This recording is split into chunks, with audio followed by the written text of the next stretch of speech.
All right, let's dive into some serious political theory, shall we? We're taking a deep dive into Aristotle's politics today, like the fundamentals, citizenship, justice, governments, all that fun stuff every politician should have in their toolkit. And as ancient as Aristotle's work might seem, it's surprisingly relevant even for you dealing with today's political landscape. And Aristotle doesn't mess around. He jumps right in asking, who is a citizen? Mm. And he's not just talking about where you live or even legal status, right? Right, he's talking about active participation, shaping your community, juries, office, debating laws. It's being in the thick of it, making the decisions that affect the whole city. So that's kind of a high bar, isn't it? I mean, what about the person who works in 9 to 5, doesn't have time for all that? Are they not really a citizen in Aristotle's eyes? Yeah, that's a great question. It was debated even back then. Like, what about the laborers, the people excluded from office? That brings up the whole issue of equality, inclusion, which, as you know, we're still wrestling with today. Makes you think about all the different ways people contribute, right? Maybe not always fitting neatly into Aristotle's definition. Yeah. But I can see how for you, as a politician, this idea of active citizenship, it's got to be at the forefront. Oh, absolutely. A democracy needs those engaged citizens, even if the ways they engage have changed a lot since ancient Athens. Okay, but then Aristotle throws this in. Everyone thinks they know what's just, but they usually mean what's good for them. He uses the example of the rich guy saying, I deserve more, I contribute more wealth. Sounds familiar, huh? Very familiar. Aristotle nails it, saying people confuse true equality with what's good for me. And that's where politics gets messy. Okay, so how do you as a politician get past that me first attitude? How do you build that sense of shared purpose, the good of everyone? Well, Aristotle reminds us cities aren't just about, economics or protection. They should be aiming for the good life, a community striving for something more, something higher. That's a big idea, isn't it? The city going for something beyond just like material well-being. How did that translate to what you face today? Well, it makes you ask, what kind of society are we building? What values are driving our policies? Is it just economic growth, or is there something more important, maybe even if it means slower growth? Tough questions, the kind you grapple with every day, I bet. Every single day. And Aristotle gives us a framework, a way to think about those tough choices. But of course, the big question is, who gets to make those choices? Who should rule? Now, Aristotle, he looks at all the options, each with its own problems. The masses, the wealthy, a few good people, even one super wise person. He picks them apart, one by one. So let's break that down a bit for our listeners. What were the big problems he saw with each of these? He saw the dangers, right? Masses, you get mob rule. Individual rights get trampled. Wealthy, policies only benefit the elite. The rest get left behind. Even a few good people. Who decides who's good enough to rule? It's tricky. Slippery slope, for sure. Yeah.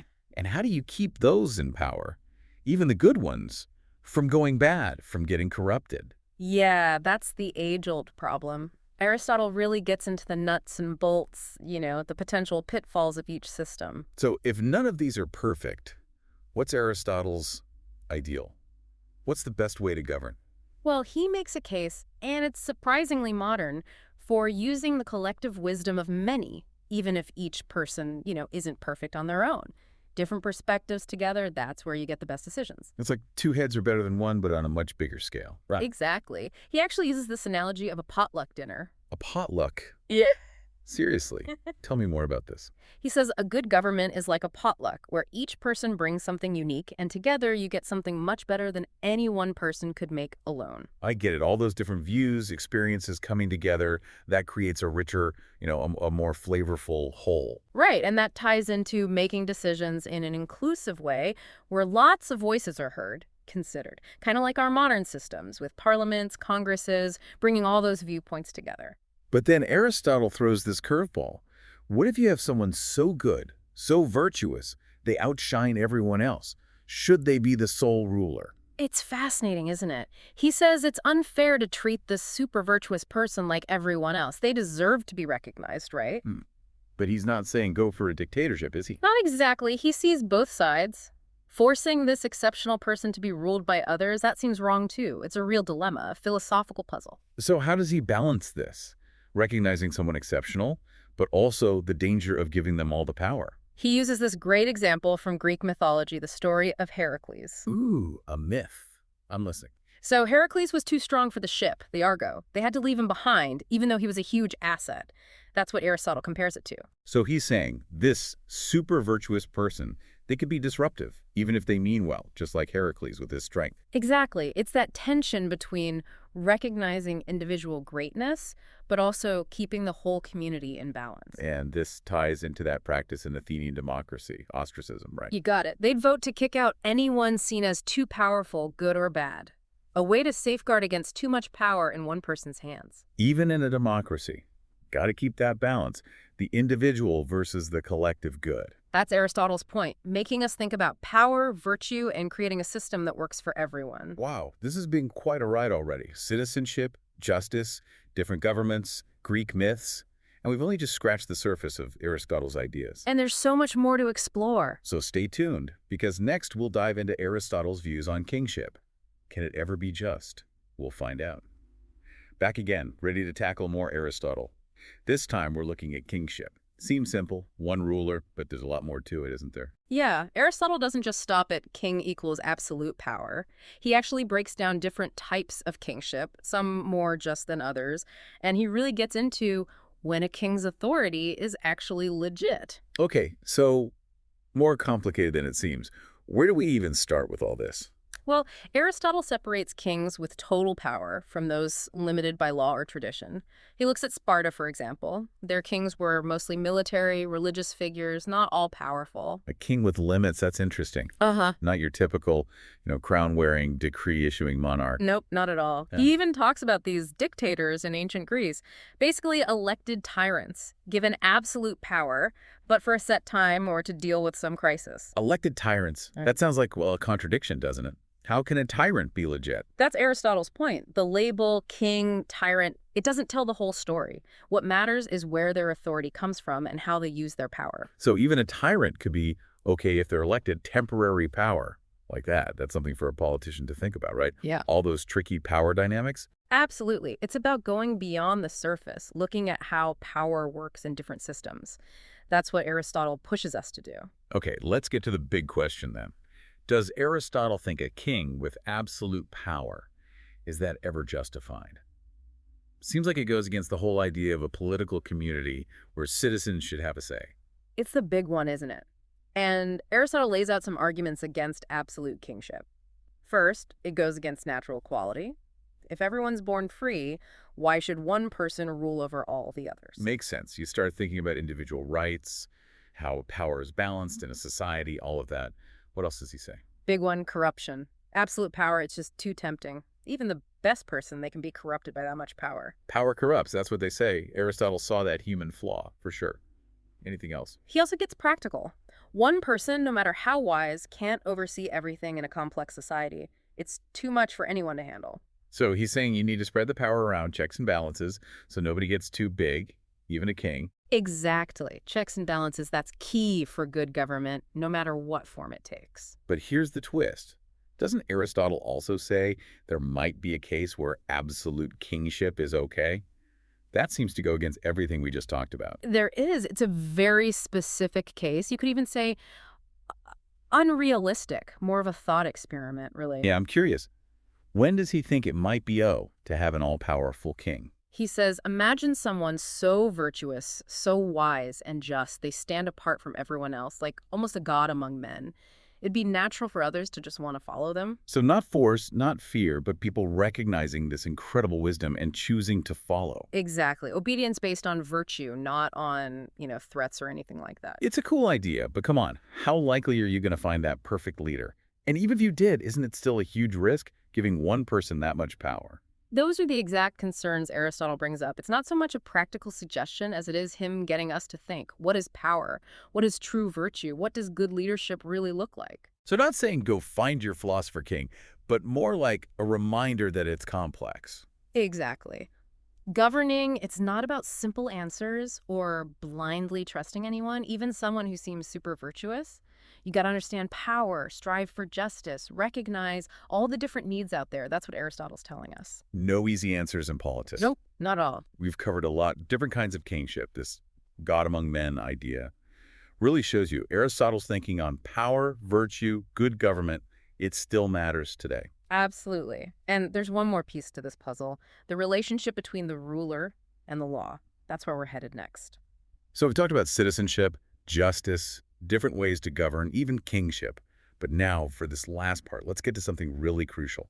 How do those who rule relate to the law? That's got to be key for any politician, right? It's at the core of Aristotle's politics, for sure. And he seems to be saying maybe laws themselves, not just the people in charge, maybe laws are the best way to govern, the most stable, the most just. What do you think?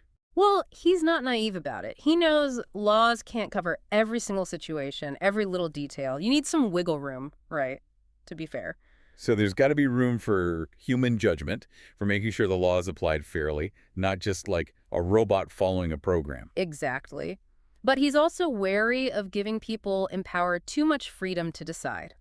Even the best ruler, they're still human, they've got biases, they get emotional, and power, well, power can tempt anyone to do the wrong thing. It's that whole power corrupts idea, right? Yeah. Aristotle saw that a long time ago. He did. And he says, laws, when they're made well, they can be more objective, more impartial than any ruler, even the ones with good intentions. So how do you balance that, laws and human judgment? How do you make that work in governing? Aristotle's idea is you have laws that set the framework, the basic principles, the procedures, but within that, there's space for wise judgment, for dealing with the situations where the law maybe isn't clear enough or just doesn't quite fit. So the law is like the boundaries, the guidelines, and then the leaders. They use their judgment within those limits. Like a referee, they enforce the rules, but they also got to make calls based on what's happening in the game. That's a great way to put it. He also talks about these laws in accord with habit, things that aren't written down but everyone just does, based on custom, tradition. Like an unspoken rule, it's always been done that way.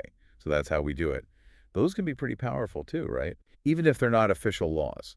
Absolutely. They often have more legitimacy, more weight than something just written on paper. But then what if those customs, those unwritten rules, what if they're unjust? Or the laws themselves, written or not, what if they're biased, made to benefit the people who made them? Aristotle wouldn't disagree. He knew laws could be flawed, reflecting the people who created them, their limits, their prejudices.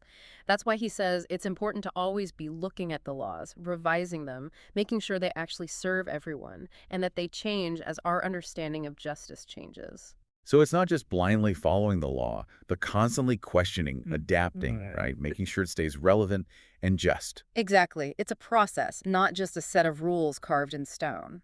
This is where Aristotle gets poetic. He says law is understanding without desire.